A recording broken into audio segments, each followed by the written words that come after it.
Fala comigo, gente boa! Teacher Marcelo na área, passando aqui para deixar toda aquela energia positiva que você merece e que você respeita, pessoal!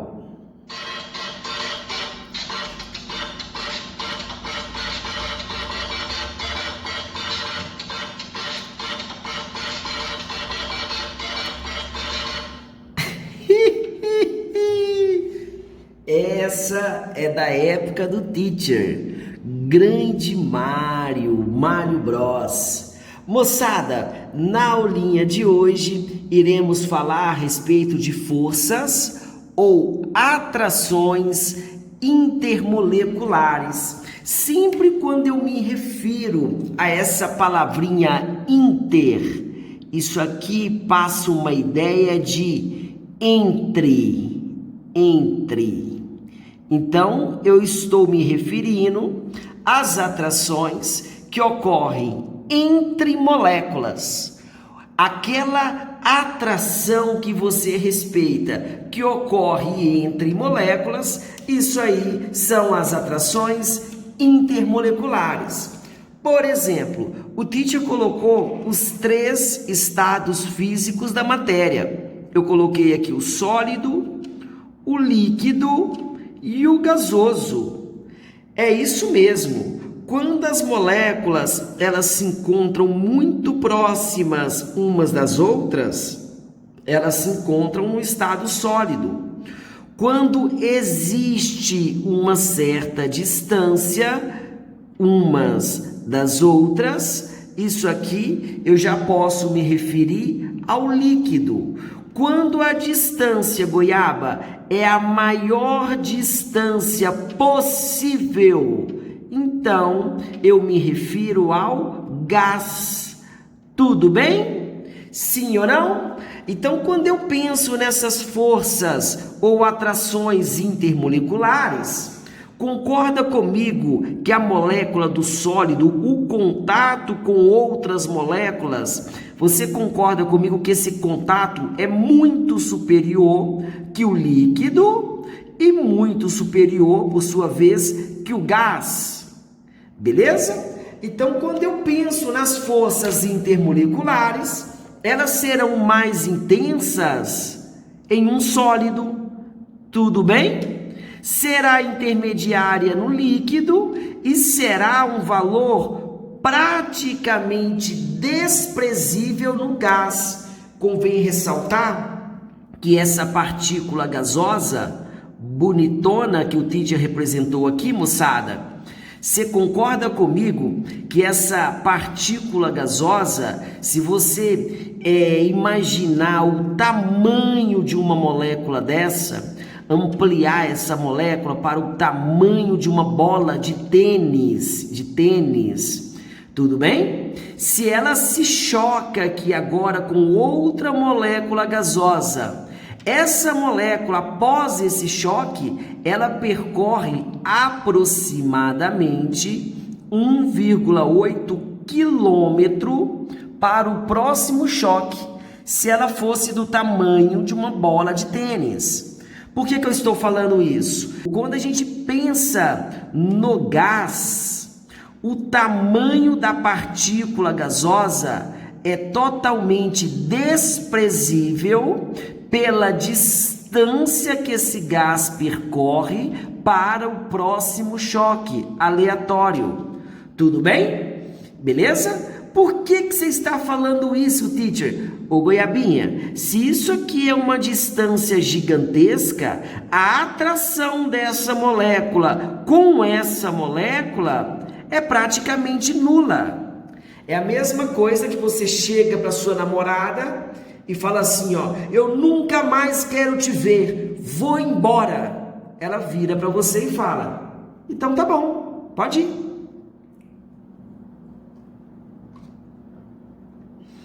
Ou seja, essa distância, a atração de uma molécula gasosa com a outra molécula gasosa, essa atração é praticamente nula. Uma vez que a gente estuda essas atrações intermoleculares, eu vou pensar assim, ó, como que eu vou matar a pau nessa aulinha, teacher? Imagina a molécula. Uma vez que eu penso na molécula, essa molécula pode ser uma molécula apolar. Nós já vimos algum dia no passado, o momento de dipolo dessa molécula é igual a 0. Ou essa molécula, ela pode ser uma molécula polar. Se ela é uma molécula polar, o momento de dipolo dessa molécula é algo diferente de 0. Eu costumo brincar assim, ó. Aqui, pessoal, aqui existe um vetor resultante. Aqui existe uma força resultante. Aqui, lindos, aqui esse vetor resultante, evidentemente, ele não existe. Então tá bom. Sempre quando eu me refiro a uma molécula apolar, eu vou até colocar uma diquinha, que o Tite é seu amigo, geralmente são gases. Geralmente são gases. Eu vou citar alguns exemplos de moléculas apolares. O2, CO2. Cuidado com essa. Geometria triangular. Hidreto de boro. Tudo bem? Sim ou não? Cuidado com essa. SO3, entre outras. Ou seja, moçadinha, me ajuda. Se eu penso que essas moléculas apolares, como o Tite já mencionou, geralmente são gases, a atração de uma molécula gasosa com outra molécula gasosa, essa atração é praticamente desprezível. Ela é praticamente nula. Tudo bem? Sempre quando isso acontece, a gente vai falar que essas interações, essas forças intermoleculares de uma molécula apolar, eu vou chamar isso aqui, goiabinho, ó, de dipolo induzido ou dipolo instantâneo.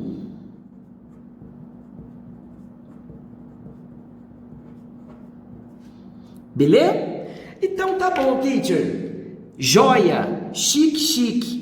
Toda molécula apolar é uma atração extremamente reduzida e a gente chama isso de dipolo induzido ou dipolo instantâneo. É isso mesmo? Yes! Eu poderia chamar também um nome que a gente utiliza menos, porém existe essa possibilidade, que se chama forças de London.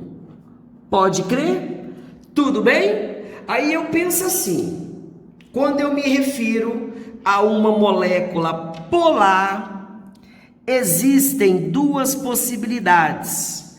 A primeira possibilidade, sem hidrogênio ligado ao FON. Tudo bem? Não procure esse FON na tabela periódica, pelo amor de Deus, tá amarrado. Isso aqui é o flúor, é o oxigênio, é o nitrogênio.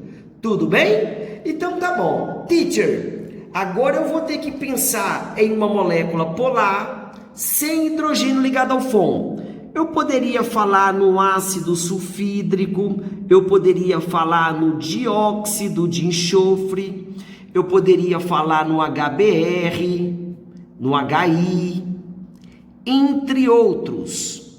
Convém ressaltar que toda molécula polar existe o que, pessoal?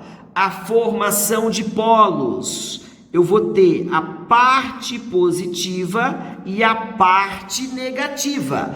Essa parte positiva, a gente costuma dizer que ela é menos eletronegativa.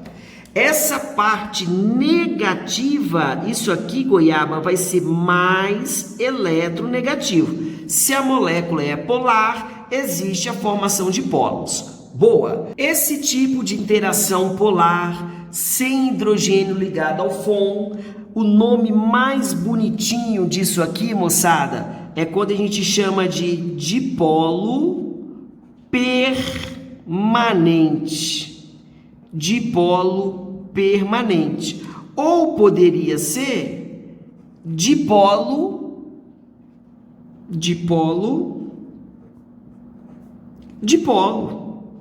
Tudo bem?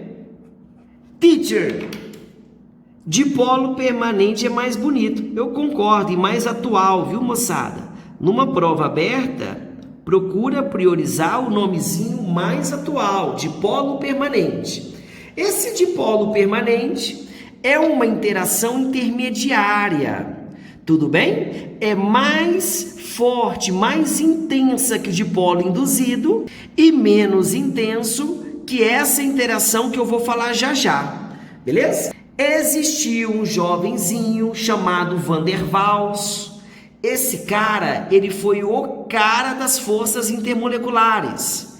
Ele representou muito bem essa parte de forças intermoleculares. A galera acabou fazendo uma homenagem para ele, dando nome na Forças de Van der Waals. O teacher vai escrever aqui, ó, Forças de Van der Waals para as interações fracas. E a galera acaba considerando interações fracas o dipolo permanente e o dipolo induzido. Então, sempre quando eu falo forças de Van der Waals, eu estou me referindo a dipolo permanente e dipolo induzido. Tudo bem, moçada? Teacher, dúvida, representa uma interação de dipolo permanente para gente? Por exemplo, eu poderia pensar no HI. O HI está aqui, Goiaba, ó. HI. Esse I é mais eletronegativo, uma carga parcial negativa, e esse H, ele é menos eletronegativo, ele adquire uma carga parcial positiva. Tudo bem? Então, essa é a molequinha de HI. O que acontece? Se eu aproximo essa molécula de outra molécula de HI, essa molécula iria ficar assim, ó, iria ficar o hidrogênio para cá, carguinha positiva, e o I para cá, carguinha negativa, beleza? A partir do momento que a gente aproxima outra molequinha de HI, eu iria imaginar algo próximo disso. Você observa que a parte positiva dessa molécula iria atrair a parte negativa da outra. A parte negativa dessa molécula iria atrair a parte positiva da outra. Então, quando eu coloco aqui, ó, entre moléculas, a interação intermolecular, moçada, é isso aqui, ó. Tudo bem? É a interação que ocorre entre moléculas. Tudo bem? Quando eu me refiro a esse par de elétron compartilhado, isso aqui é ligação covalente. Não se esqueça disso. Tudo bem? Quando eu penso na última interação, que é extremamente importante, eu vou pensar assim, ó, com hidrogênio ligado ao FON.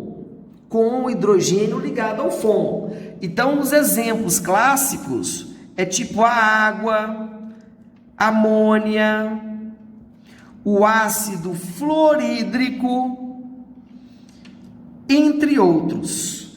Tudo bem? Sempre quando isso acontece, o nome dessa interação, a gente chama isso de ligação de hidrogênio. Antigamente, a gente chamava de ponte de hidrogênio. É um nome muito feio, pessoal. Caiu em desuso há vários anos. Então, o nome disso aqui é ligação de hidrogênio, moçada. E se a gente fosse representar uma ligação de hidrogênio, eu poderia pensar na molécula da água aqui. Olha a molécula da água que bonitinha. Beleza? Se eu aproximar outra molécula da água próxima dessa, seria algo parecido com isso.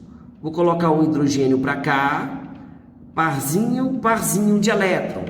Por que eu estou fazendo isso? Ó, mais eletronegativo, menos eletronegativo, mais e menos, mais e menos, mais e menos. Quando eu falo mais eletronegativo, a carga é isso mesmo, você não está ficando doido, a carga é negativa.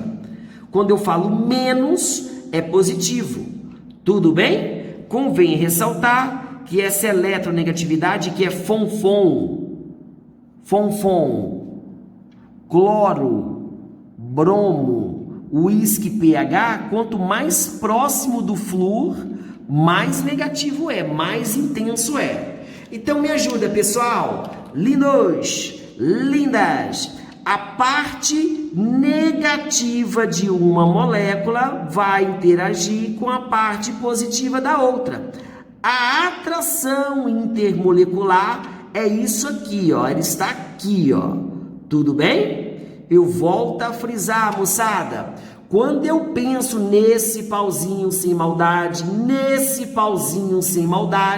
isso aqui é ligação covalente. Tudo bem? Um outro detalhezinho bobo. Quando eu tenho água líquida, você fornece energia para a água líquida e ela vai virar água-vapor. A interação que vai ser rompida é essa aqui, velho.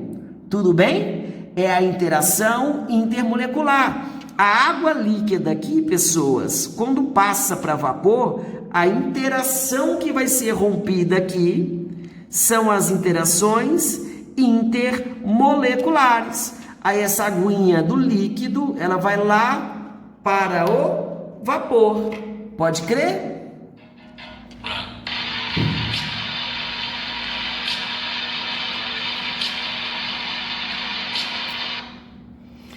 Aluninhos, continuando esse assunto de forças, atrações intermoleculares, volto a frisar que essa palavrinha inter, isso aqui dá uma ideia de entre. Então a gente está associando as atrações que ocorrem entre moléculas. Então, moçada, para a gente começar a falar um pouquinho dessas propriedades, vamos só frisar essa ideia. Se eu tenho um líquido A e B, e o teacher está afirmando para vocês que o líquido B, ele é mais volátil.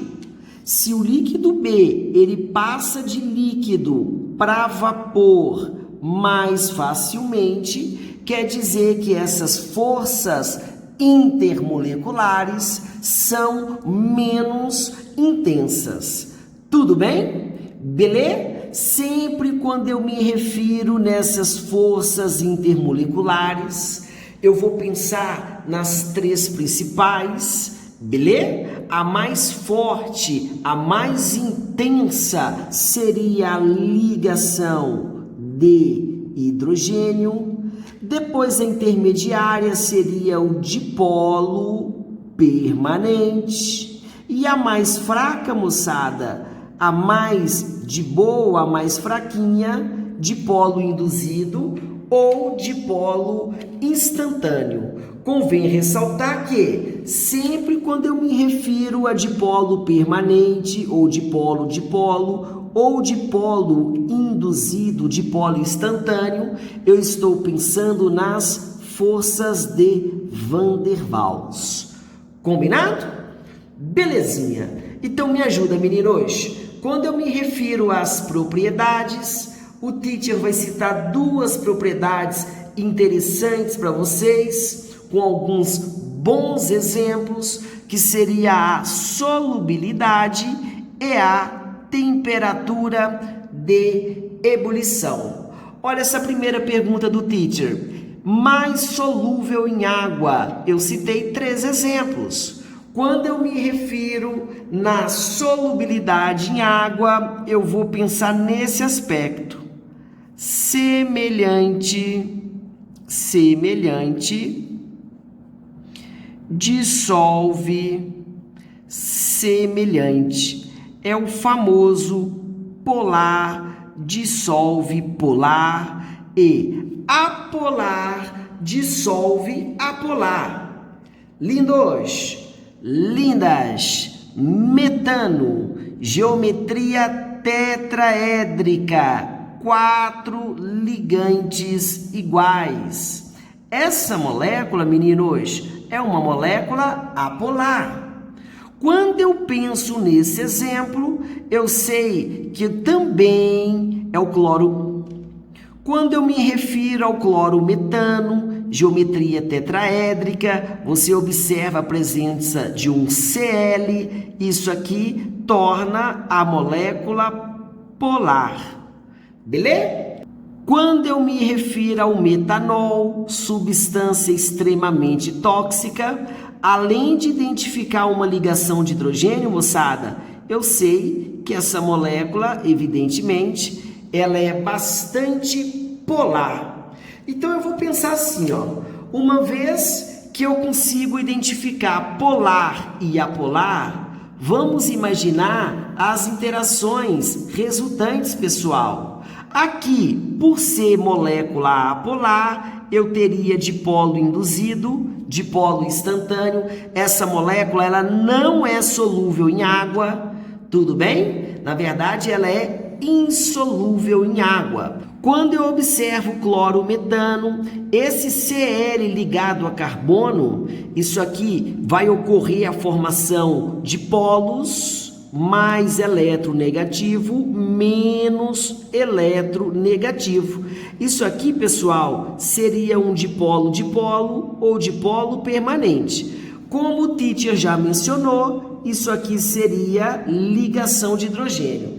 Então, nesses 3 exemplos, o que é mais solúvel em água seria o metanol, depois o clorometano e, por fim, o metano, ele é insolúvel em água. Beleza? O que você não pode esquecer, que é muito interessante você lembrar, é aquela historinha do sabão. O sabão, ele tem uma cauda gigantesca. Aqui ele tem uma carbonila na ponta, O-Na+. Então, o sabão seria algo parecido com isso. A gente observa, sem maldade, uma cabeça extremamente polar e a cauda extremamente apolar. Meninos, meninas, uma vez que eu identifico essa cabecinha polar, isso aqui vai ter uma interação com água. E essa parte, a gente vai chamar isso aqui de hidrofílica. Beleza? Isso aqui, evidentemente, interage com água. Já essa cauda apolar, a gente chama isso aqui de hidrofóbica. Isso aqui, meio aquoso, vai ter uma fobia, uma aversão à molécula da água. Então, quando eu penso no detergente, quando eu penso no sabão, eles conseguem remover tanto a sujeira polar, que seria a sujeirinha que dissolve em água, quanto a sujeira apolar, que seria a sujeirinha que não dissolve em água. Belezinha? Sim ou não? Olha o segundo exemplo, maior temperatura de ebulição. Sempre quando eu me refiro à temperatura de ebulição, eu vou associar 2 situações: forças intermoleculares e massa molar. Tudo bem? Agora, uma diquinha do teacher, se der empate nessas duas situações, eu vou te dar uma dica já já, que você vai matar a pau, ok? Quando a gente observa esses 4 exemplos, tudo moléculas apolares, apolares e apolares. Se isso aqui eu penso em uma molécula apolar, eu tenho certeza que isso aqui seria dipolo induzido. A interação, a força intermolecular seria dipolo induzido. E agora, teacher? Agora é o seguinte, quanto maior a massa molar, maior a temperatura de ebulição. Você observa que o flúor, o cloro, o bromo e o iodo, eles estão lá no grupo 17, pessoal, lá no grupo 17. Se eles se encontram no grupo 17, algo parecido com isso, ficou claro que a Brahma imitou. Então eu vou pensar na seguinte situação.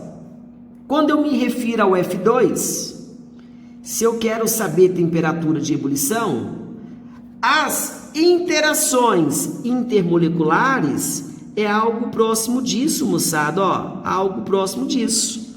Beleza? Agora, se eu me refiro ao I2, quanto mais para baixo, maior será o raio atômico. Então, o I2, pessoal, seria algo parecido com isso. Olha só essas interações intermoleculares. Elas são muito mais o que? Intensas.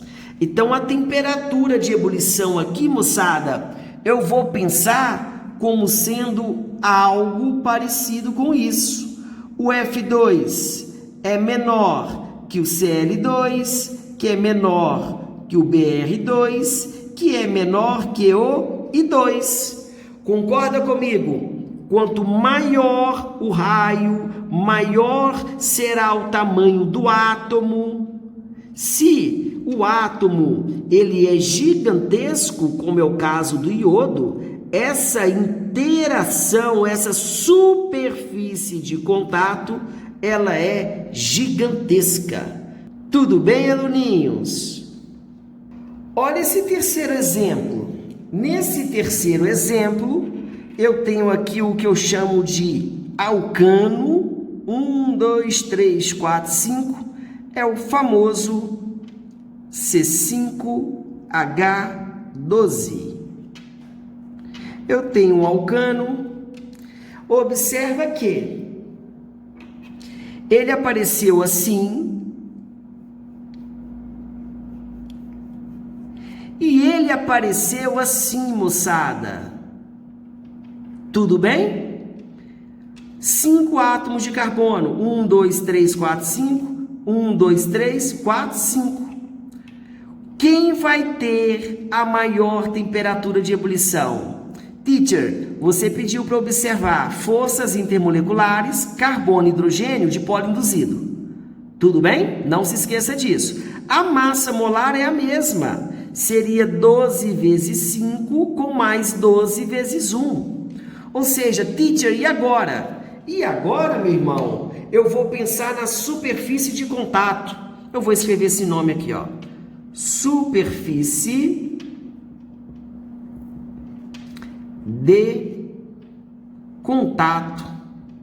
A superfície de contato do primeiro exemplo, eu vou fazer de verdinho aqui, ó.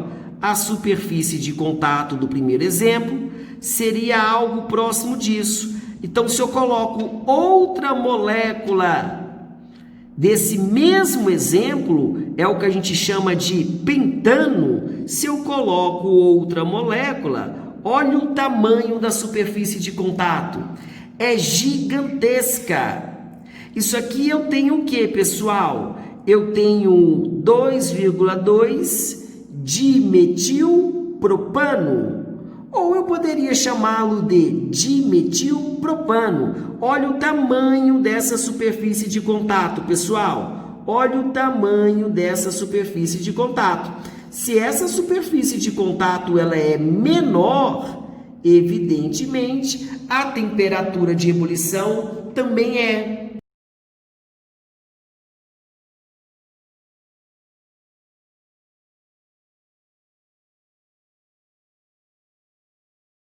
A título de curiosidade, a temperatura de ebulição desse cara corresponde a 36 graus Celsius.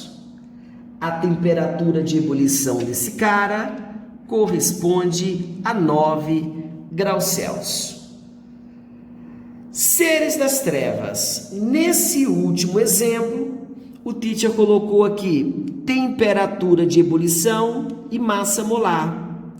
A gente já mencionou algum dia no passado, se eu tenho a mesma força intermolecular, quanto maior a massa molar, maior será a temperatura de ebulição. Eu coloquei aqui para vocês, aluninhos, 4 exemplos. 1, 2, 3, 4. Evidentemente, ele está fora de ordem. Eu vou pensar assim: quem vai ter a maior temperatura de ebulição? Quem vai ser esse número 1 aqui, moçada?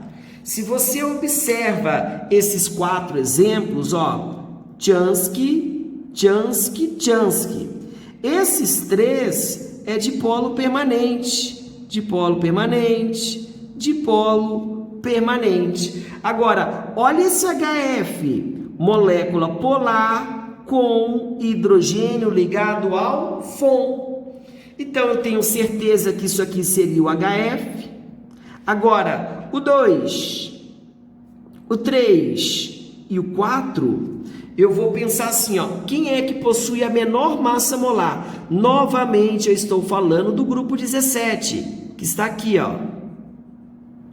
A menor massa molar é o Cl. Então, o 2 seria o HCl, o 3 seria o HBr e o 4, moçadinha, o 4 seria o HI, conhecido por aí na Grande Serrana como ácido iodídrico. Apesar da distância, pessoal, estamos sempre juntos. Até breve!